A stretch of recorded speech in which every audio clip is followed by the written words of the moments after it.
38. Majoring in minors. Back in 1951, I heard the Reverend Earl Harvey of Madeira preach a very fine sermon on majoring in minors. Too many Christians, he pointed out, concentrate on trifles while important matters go neglected.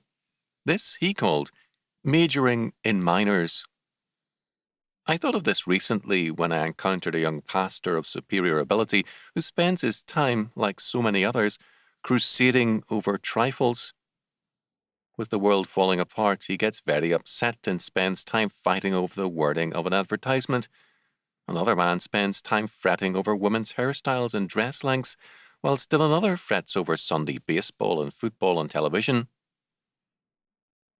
A man who has a race to run does not stop to kill flies.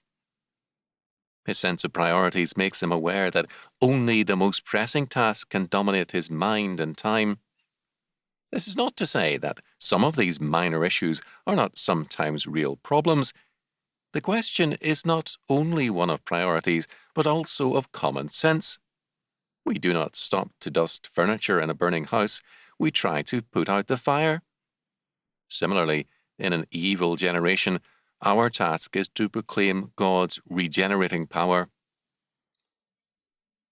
Ours is a time of crisis and urgency, and it requires urgent preaching and dedicated living.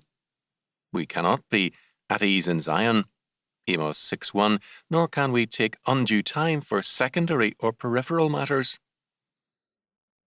St. Paul felt this urgency in his day, declaring, quote, "Necessity is laid upon me, yea, woe is unto me if I preach not the gospel." 1 Corinthians 9:16.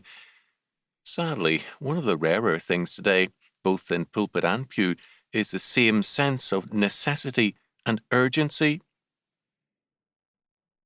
If we major in minors, we will nag people about dusty furniture in a burning house. If we major in the Word of God, we will call out the word of warning, the way of escape in life. If we major in trifles, we ourselves have become triflers. If we major in God's compelling word, we become strong men and conquerors in Christ.